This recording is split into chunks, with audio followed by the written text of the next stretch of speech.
De Stephen King. Eso. Capítulo 4. Parte 4. Ben Hanscom sufre una caída.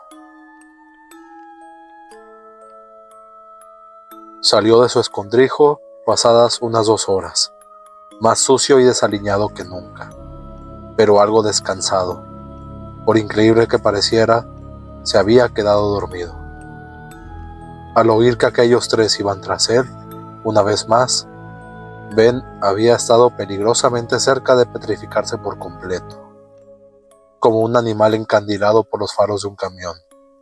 Se le había ocurrido la idea de tenderse en el suelo, acurrucarse como una pelota y dejar que hicieran con él lo que se les antojara. Era una idea descabellada, pero también parecía, extrañamente, una buena idea. En cambio, Ben comenzó a avanzar hacia el ruido del agua y de esos otros niños. Trató de captar lo que estaban diciendo, cualquier cosa, con tal de sacudirse aquella amedrentante parálisis del espíritu. Un proyecto. Hablaban de un proyecto. Hasta le pareció reconocer a una o dos de las voces. Se oyó un chapuzón, seguido por una carcajada llena de humor. La risa llenó a Ben con una especie de nostalgia estúpida, haciéndole cobrar, como nada, conciencia de su peligrosa situación. Si iban a atraparlo, no había por qué condenar a esos niños a una dosis de la misma medicina. Ben volvió a girar hacia la derecha.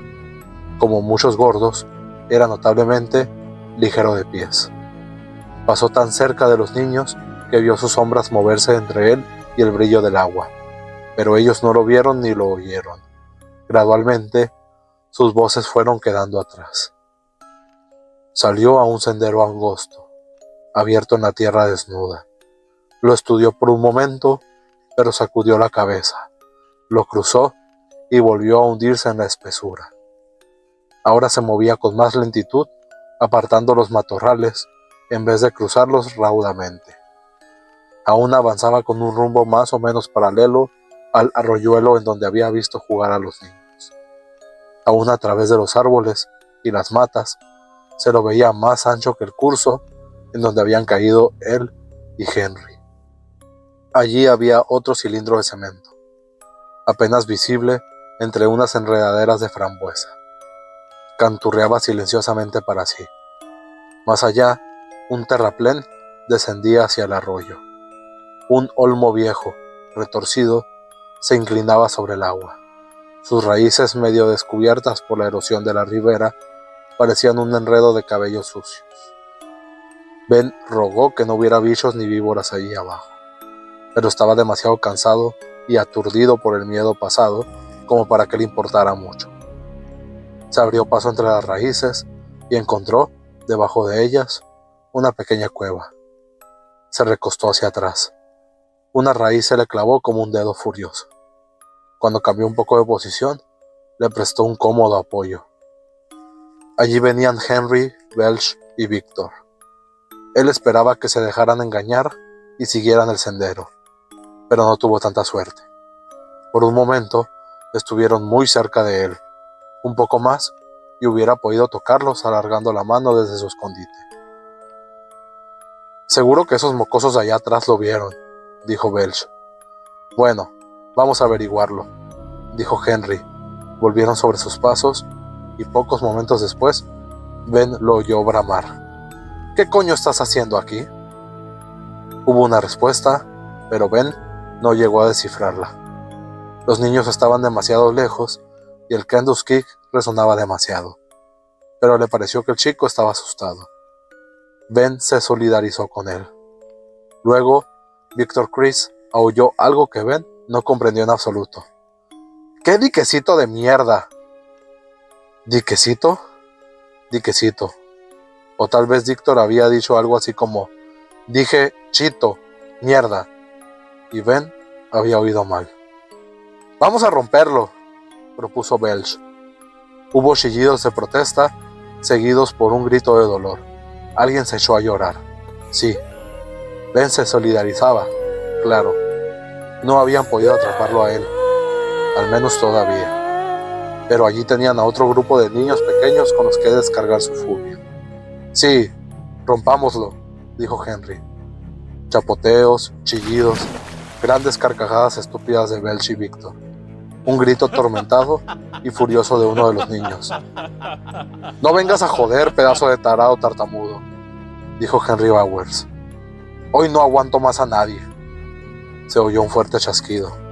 El ruido del agua corriendo se hizo más fuerte y rugió por un instante, para retomar su plácido gorgoteo. De pronto, Ben comprendió. Diquecito. Sí, era eso lo que Víctor había dicho. Los niños, él había tenido la impresión de que había 2 o 3. Estaban construyendo un dique. Henry y sus amigos acababan de destrozarlo a patadas. Ben creyó adivinar quién era uno de los niños. El único tarado tartamudo del que tenía noticias era Bill Denbrough, que estaba en el otro 5º curso. No tenías por qué hacer eso, protestó una voz débil y temerosa. Ben la reconoció también, aunque no pudo ponerle rostro de inmediato. ¿Por qué lo hicieron? Porque me dio la gana, imbécil, bramó Henry. Se oyó un golpe carnoso, seguido de un alarido de dolor. Al alarido siguieron sollozos. Cierra el pico, dijo Víctor. Deja de llorar, mocoso, o te tiro de las orejas hasta atártelas debajo de la quijada. El llanto se convirtió en una serie de sorbidas ahogadas. Nos vamos, dijo Henry. Pero antes quiero saber una cosa. ¿Han visto a un chico gordo hace unos 10 minutos? ¿Gordo, todo lleno de sangre y de tajos? La respuesta fue demasiado breve para hacer otra cosa que no. ¿Seguro?, insistió Belch. Mejor que no mientas, lengua de trapo. Estoy seguro, replicó Bill Denbrough. Vamos, dijo Henry. Probablemente volvió por ahí. Adiós, mocosos, se despidió Víctor Chris. Era un diquecito de mierda, de veras. Estarán mejor sin eso. Más chapoteos. La voz de Belch volvió a oírse, pero más lejos. Ben no pudo distinguir las palabras. En realidad, no tenía ningún interés en eso. A menos distancia, el llanto se reanudó. El otro niño murmuraba consuelos. Ben decidió que eran solo 2. Bill el tartaja y el llorón. Se quedó donde estaba, medio sentado, medio tendido, oyendo a los 2 niños junto al río y los ruidos que hacían Henry y sus dinosaurios al alejarse por los barrens. El sol le lanzaba reflejos a los ojos y formaba moneditas de luz en las raíces enredadas que lo rodeaban. Allí, dentro todo estaba sucio, pero era cómodo, seguro. El ruido del agua era tranquilizador. Hasta el llanto de aquel niño serenaba de algún modo. Sus dolores se habían reducido a una leve palpitación. El ruido de los dinosaurios se perdió por completo. Esperaría un poco, solo para asegurarse de que no volvían, y después echaría a correr. Ben oyó el latido de la maquinaria de drenaje que provenía de la tierra. Hasta podía sentirla, una vibración grave, pareja, que surgía del suelo hacia la raíz donde estaba apoyado, y de ahí a su espalda. Volvió a pensar en los Morlocks, en sus carnes desnudas.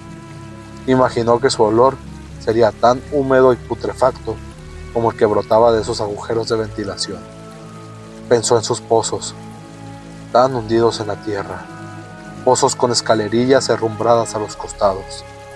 Dormitó y en algún momento sus pensamientos se convirtieron en un sueño. Pero no soñó con Morlocks, sino con lo que había pasado en enero, aquello que no se había decidido a contar a su madre. Fue en el primer día de clases, tras la prolongada pausa de Navidad. La señora Douglas había pedido un voluntario para que se quedara a ayudarla con el recuento de libros devueltos antes de las vacaciones. Ben levantó la mano. «Gracias, Ben», dijo la señora Douglas, premiándolo con una sonrisa tan brillante que lo abrigó hasta la punta de los pies. «Lameculos», comentó Henry, por lo bajo. Era un día de esos que, en el invierno de Maine, suelen ser los mejores y también los peores. Sin una nube, luminosos hasta hacer lagrimear, pero tan fríos que intimidan. Para empeorar la baja temperatura, soplaba un fuerte viento que daba al frío un filo cortante.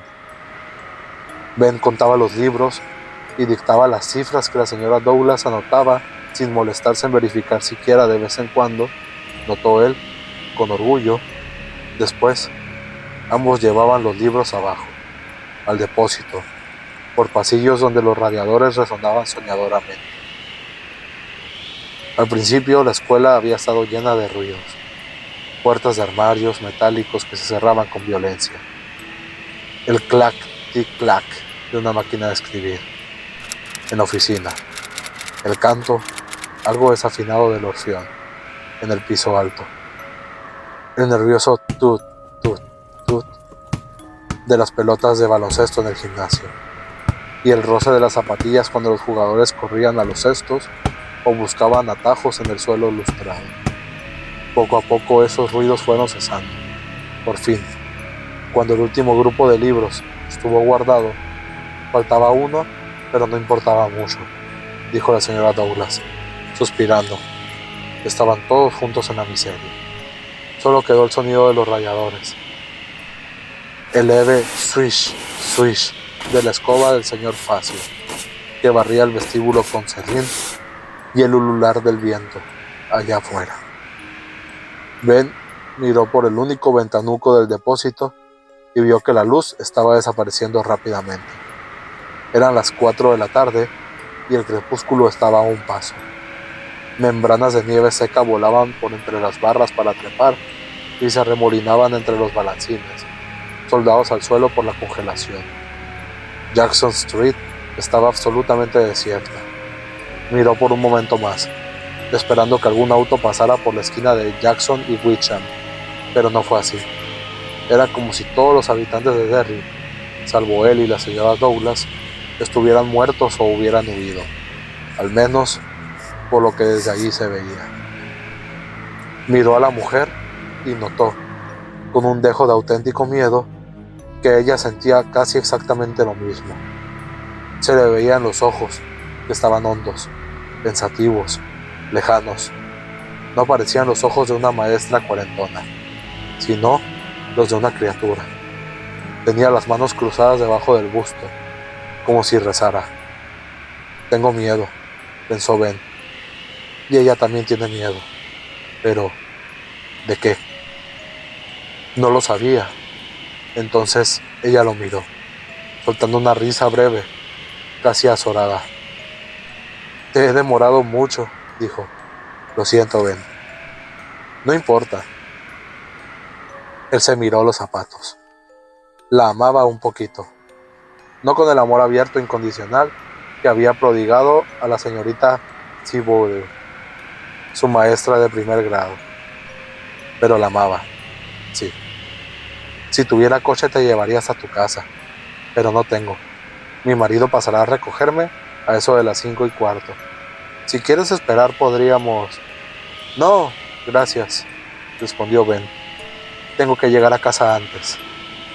Eso no era del todo verdad, pero sentía una extraña aversión ante la idea de conocer al marido de la señora Douglas. «Quizá tu madre pueda...». «Ella tampoco tiene coche», aclaró Ben. «Pero no hay problema. Mi casa dista solo a 15 manzanas». 15 manzanas no es mucho con buen tiempo, pero con este frío se te harán muy largas. Si aprieta el viento, te refugiarás en alguna parte. ¿Oyes, Ben? «Claro, iré al mercado de Costello y me quedaré un ratito junto a la estufa o algo así. Al señor Gedrow no le molesta. Además, llevo pantalones para nieve y la bufanda nueva que me regalaron en Navidad». La señora Douglas pareció tranquilizarse un poco, pero volvió a mirar hacia la ventana. «Es que parece hacer tanto frío allá afuera», dijo. «Todo parece tan adverso». Ben no conocía esa palabra, pero comprendió exactamente lo que ella quería decir. Ha pasado algo. ¿Qué? De pronto, comprendió que la había visto como a cualquier persona y no simplemente como a su maestra. Eso era lo que había ocurrido. De pronto le había visto la cara de un modo completamente distinto y por eso se convertía en una cara nueva, la cara de un poeta cansado. La imaginó volviendo a su casa con el marido, sentada en el coche junto a él, con las manos cruzadas, mientras la calefacción siseaba y el hombre le hablaba de su trabajo. La imaginó preparando la cena para ambos. Un pensamiento raro le cruzó por la mente. A los labios le subió una pregunta de las que se hacen para entablar conversación. ¿Tiene hijos, señora Douglas? En esta época del año suelo pensar que, en realidad, los humanos no estamos hechos para vivir tan al norte del Ecuador, comentó ella, al menos en estas latitudes. Luego sonrió y parte de aquella cualidad extraña desapareció de su cara, o tal vez de los ojos de Ben. Al menos en parte pudo verla como siempre. Pero jamás volverás a verla así. No del todo, pensó horrorizado. Me siento vieja hasta la primavera y luego vuelvo a sentirme joven. Así me pasa todos los años. ¿Estás seguro de que no tendrás problemas, Ben? Quédese tranquila. Sí, supongo que puedo. Eres un buen chico, Ben. Él volvió a clavar la vista en sus zapatos, ruborizado. La amaba más que nunca. En el pasillo, el señor Facio dijo, sin levantar los ojos del serrín. Cuidado con los congelamientos, chico. Sí, claro. Llegó a su taquilla, la abrió y sacó sus pantalones para nieve. Se había amargado mucho al insistir su madre en que volviera a ponérselos ese invierno, en los días muy fríos, porque le parecía cosas de niños pequeños. Pero esa tarde se alegró de contar con ellos. Caminó lentamente hacia la puerta, cerrando la cremallera de su anorak, ajustando los cordones de su capucha, poniéndose los mitones. Se detuvo en el primer peldaño de la escalinata, cubierta de nieve, para escuchar, por un momento, el chasquido de la puerta al cerrarse con llave a su espalda. La escuela de Derry cavilaba tristemente bajo la piel amoratada del cielo. El viento soplaba sin pausa. En el mástil, los ganchos de la cuerda repiqueteaban un ritmo solitario contra el poste. El viento cortó la carne caliente y desprevenida de Ben, entumeciéndole las mejillas. Cuidado con los congelamientos, chico. Se apresuró a envolverse en la bufanda hasta quedar convertido en una pequeña y regordeta caricatura de Red Rider. El cielo oscurecido tenía una belleza fantástica, pero Ben no se detuvo a admirarlo. Hacía demasiado frío. Se puso en marcha. Al principio, mientras el viento estuvo a su espalda, no hubo demasiado problema. Por el contrario, hasta parecía ayudarlo a avanzar. Sin embargo, en Canal Street, tuvo que girar a la derecha, casi contra el viento que ahora parecía contenerlo, como si tuviera algo contra él.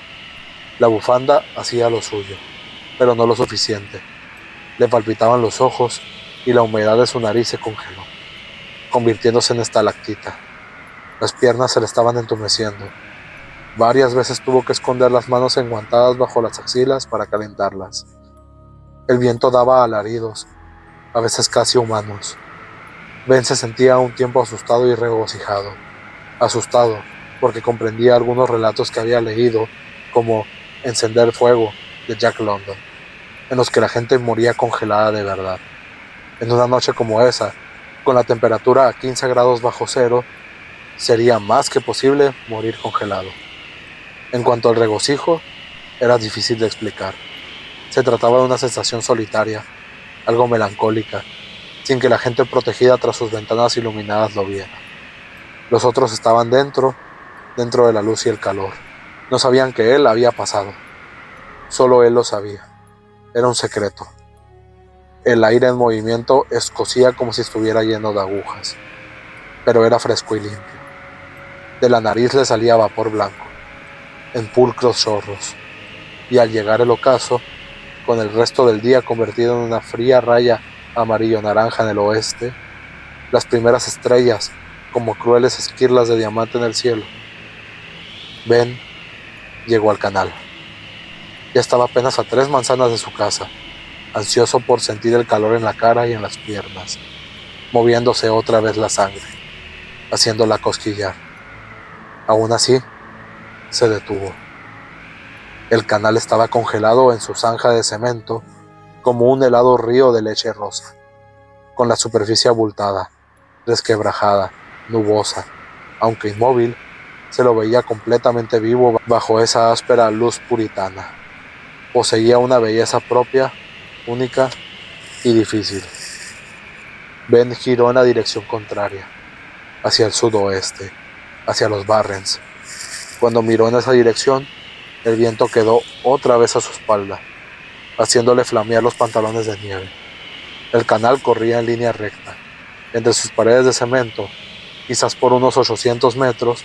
Después, el cemento desaparecía y el río se despatarraba en los Barrens, que en esa temporada era un esquelético mundo de malezas heladas y salientes ramas desnudas. Allí abajo, en el hielo, había una silueta de pie. Ben la miró pensando. Puede haber un hombre allí abajo, pero ¿es posible que esté vestido con lo que le veo? Es imposible, ¿verdad? La figura vestía algo parecido a un traje de payaso, blanco plateado, que se sacudía contra él en ese viento polar. Calzaba enormes zapatos naranja, haciendo juego con los pompones que adornaban en hilera la pechera de su traje. Con una mano sujetaba un manojo de cordeles que se elevaba hasta un colorido manojo de globos. Cuando Ben observó que los globos flotaban en dirección a él, sintió que la irrealidad se abatía sobre él con más potencia. Cerró los ojos, se los frotó, volvió a abrirlos. Los globos todavía parecían flotar hacia él. Oyó la voz del señor Facio en su cabeza. Cuidado con los congelamientos, chico.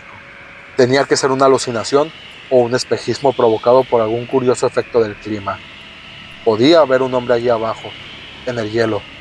Hasta era teóricamente posible, quizá, que vistiera un traje de payaso. Pero los globos no podían estar flotando hacia Ben, contra el viento. Sin embargo, eso parecía. ¡Ben!, llamó el payaso desde el hielo. Ben pensó que la voz estaba solo en su mente, aunque parecía oírla con los oídos. ¿Quieres un globo, Ben? Había algo tan maligno en esa voz, tan horrible, que Ben sintió deseos de echar a correr a toda velocidad. Pero sus pies parecían tan soldados a la acera como los balancines del patio escolar al suelo. ¡Flotan, Ben! ¡Todos flotan! Toma uno y verás. El payaso comenzó a caminar por el hielo hacia el puente del canal, donde estaba el chico. Ben lo vio acercarse sin moverse. Lo observaba como el pájaro observa a la serpiente que se acerca. Los globos debían haber reventado en ese frío tan intenso, pero no era así.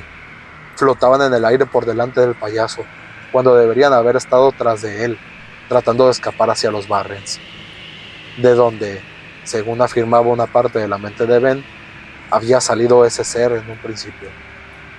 Entonces Ben notó algo más.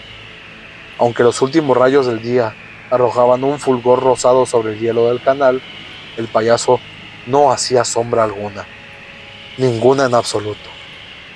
«¿Te gustará estar aquí, Ben?», dijo el payaso. Ya estaba tan cerca que Ben oía el clup, clup de sus curiosos zapatos sobre el hielo disparejo. «Te va a gustar, te lo prometo. A todos los niños que conozco les gusta, porque es como la isla del placer en Pinocho y la tierra de nunca jamás de Peter Pan. No están obligados a crecer, y eso es lo que todos quieren. Anda, ven a ver, toma un globo, alimenta a los elefantes, sube a la vuelta al mundo. Oh, te gustará, Ben. ¿Y cómo flotarás?». Y Ben, a pesar de todo su miedo, sintió que una parte de él quería el globo. ¿Quién en el mundo entero tenía un globo capaz de flotar contra el viento? ¿Quién había oído hablar de semejante cosa? Sí, Quería un globo, y quería ver la cara del payaso que estaba inclinada contra el viento, como para protegerse de aquellas ráfagas gélidas. ¿Qué habría sucedido si, en ese momento, no hubiera sonado el silbato de las 5 en el ayuntamiento de Derry? Ben nunca lo supo. Tampoco quería saberlo. Lo importante fue que sonó como un picahielo de sonido que perforara el intenso frío invernal. El payaso levantó los ojos, como sobresaltado, y Ben le vio la cara. ¡La momia! ¡Oh, Dios mío, es la momia! Fue su primer pensamiento, acompañado por un horror vertiginoso que le obligó a aferrarse a la barandilla del puente para no perder el equilibrio. No podía haber sido la momia. Claro que no. Había momias egipcias a montones, y él lo sabía, pero su primera impresión había sido la de ver allí la momia, ese monstruo polvoriento representado por Boris Karloff en aquella vieja película que él había visto por televisión el mes anterior, ya tarde, en teatro de horror. No, no era esa momia, no podía ser. Los monstruos del cine no existían. Todo el mundo sabía eso, hasta los pequeñuelos, pero no era maquillaje lo que el payaso lucía. Tampoco estaba envuelto en un montón de vendas. Eran vendas. Sí, casi todas alrededor del cuello y las muñecas, agitadas hacia atrás por el viento, pero Ben le veía la cara con claridad. Tenía arrugas profundas. Su piel era un mapa de pergamino que trazaba arrugas, mejillas desgarradas, carne árida. La piel de la frente estaba partida, pero sin sangre. Labios muertos sonreían desde unas fauces en las que los dientes se inclinaban como lápidas. Sus encías estaban agujereadas y negras. Ben no le vio los ojos, pero algo centelleaba muy atrás, en los fosos de carbón de aquellas cuencas. Algo así como las frías gemas en los ojos de los escarabajos egipcios. Y aunque el viento venía de atrás, creyó oler a canela y especias, a mortajas podridas tratadas con drogas extrañas, a arena, a sangre tan vieja que se había secado en escamas y granos de herrumbre. Todos flotamos aquí abajo, graznó el payaso momia. Y Ben notó, con renovado horror, que de algún modo había llegado al puente. En esos momentos estaba justo debajo de él, estirando una mano seca y torcida de la que colgaban como estandartes las tiras de piel. Una mano en donde el hueso se veía a trasluz, como marfil amarillo. Un dedo, casi sin carne, acarició la punta de su bota. Entonces se quebró la parálisis de Ben. Siguió cruzando el resto del puente a grandes saltos, con el silbato de las 5 aún chillándole en los oídos. Solo cesó cuando llegó a la otra orilla. Tenía que ser un espejismo.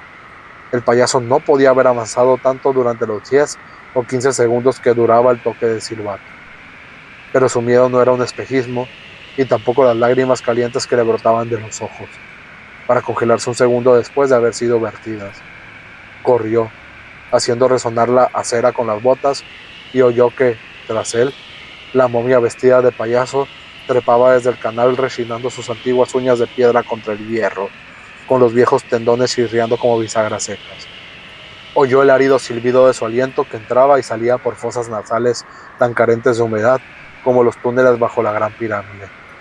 Olió su sudario de especias arenosas y supo que, dentro de un momento, sus manos, tan descarnadas como las construcciones geométricas que él hacía con su mecano, descenderían sobre sus hombros.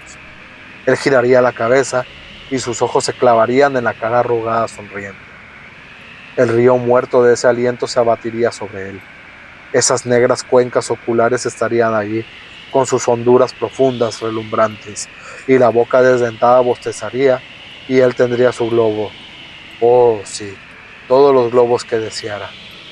Pero cuando llegó a la esquina de su propia calle, sollozando y sin aliento, con el corazón martillando a un ritmo loco en sus oídos, cuando al fin miró por encima de su hombro, la calle estaba desierta. El puente arqueado, con sus flancos de cemento y su anticuado pavimento de adoquines, también estaba desierto.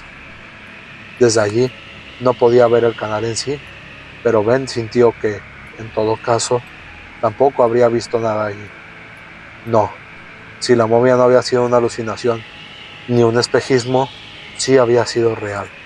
Estaría esperando debajo del puente, como el duende en el cuento de los 3 cabritos. Debajo, escondido debajo. Ben caminó apresuradamente hacia su casa, volviendo la mirada cada pocos pasos hasta que la puerta quedó bien cerrada con llave a su espalda. Explicó a su madre, tan cansada por el trabajo pesado en la empaquetadora que, en verdad, no había notado mucho su ausencia, que se había quedado para ayudar a la señora Douglas con el recuento de los libros. Luego se sentó ante una cena de fideos y pavo sobrante del domingo. Devoró 3 porciones y con cada una la momia se hizo más distante, más quimérica.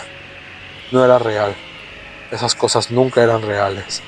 Solo cobraban vida entre los anuncios de las películas que daban por la tele, en la noche o durante los matinés de los sábados, donde con un poco de suerte uno conseguía 2 monstruos por 25 centavos y si tenía otros 25, todas las palomitas de maíz que pudiera tragar. No, no eran reales. Los monstruos de la tele, los monstruos del cine, los monstruos de las historietas, no eran reales. Solo cuando uno se iba a la cama y no podía dormir. Solo cuando los últimos 4 caramelos guardados bajo la almohada como protección contra los peligros de la noche ya habían sido devorados. Solo cuando la cama en sí se convertía en un lago de sueños rancios. Cuando el viento aullaba afuera, cuando uno tenía miedo de mirar la ventana porque allí podía ver una cara antigua, sonriente, que en vez de pudrirse se había secado como una hoja vieja. Diamantes hundidos, los ojos muy clavados en las cuencas negras. Solo cuando uno veía una mano desgarrada y curva sosteniendo un manojo de globos. Ven a ver, toma un globo, alimenta a los elefantes, monta la vuelta al mundo, ven. Oh, Ben, ¿cómo vas a flotar? Ben despertó con una exclamación ahogada. Aún sobre él aquel sueño de la momia, lleno de pánico por la oscuridad próxima y vibrante que lo rodeaba. Dio un respingo. La raíz dejó de sostenerlo y se le hundió otra vez en la espalda, como exasperada. Vio luz y trepó hacia allí. Salió a rastras al sol de la tarde y al parloteo del arroyo y todo volvió a su lugar. Era verano, no invierno. La momia no lo había llevado a su cripta desierta. Ben se había escondido, simplemente, para escapar de los bravucones, en un agujero arenoso, bajo un árbol medio desarraigado. Estaba en los Barrens. Henry y sus amigos se desquitaron con un par de chicos que jugaban en el arroyo, porque no habían podido desquitarse del todo con Ben. Adiós, mocosos. Era un diquecito de mierda, de veras. Estarán mejor sin eso. Ben contempló ceñudo su ropa destrozada. Su madre iba a servirle 16 sabores diferentes de paliza. Había dormido el tiempo suficiente como para entumecerse. Se deslizó por el terraplén y comenzó a caminar a lo largo del arroyuelo haciendo una mueca de dolor a cada paso. Era un revoltijo de dolores sordos y agudos. Se habría dicho que Spike Jones estaba tocando un ritmo rápido sobre trozos de vidrio dentro de casi todos sus músculos. Al parecer había sangre seca o en vías de secarse en cada centímetro de su piel a la vista. Los constructores de diques se habrían ido. De cualquier modo, se consoló. No sabía por cuánto tiempo había dormido, pero aunque solo hubiera sido media hora, el encuentro con Henry y sus amigos habría convencido a Denbrook y a su amigo de que, en bien de su salud, les convenía cualquier otro lugar. Ben marchaba ceñudo, sabiendo que si los bravucones volvían, no tendría la menor posibilidad de huir. Poco le importaba.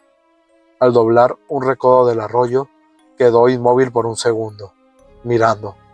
Los constructores de diques aún estaban allí. Uno de ellos era Bill Denbrook, el tartaja. Sí, estaba arrodillado junto al otro niño, que se había sentado contra la barranquilla con la cabeza tan hacia atrás que la nuez de Adán sobresalía como una cuña. Tenía sangre seca alrededor de la nariz, en el mentón y pintada a lo largo del cuello, en un par de arroyos.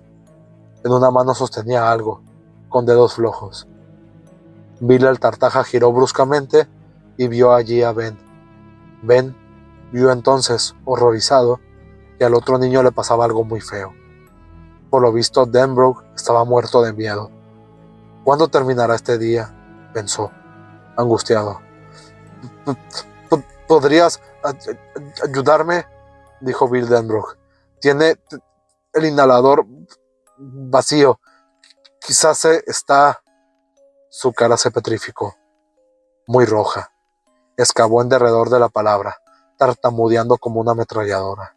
Volaba la saliva de sus labios y pasaron casi 30 segundos de mu, mu, mu, mu, antes de que Ben comprendiera lo que Denbrook estaba tratando de decir, que el otro chico podía estar muriéndose.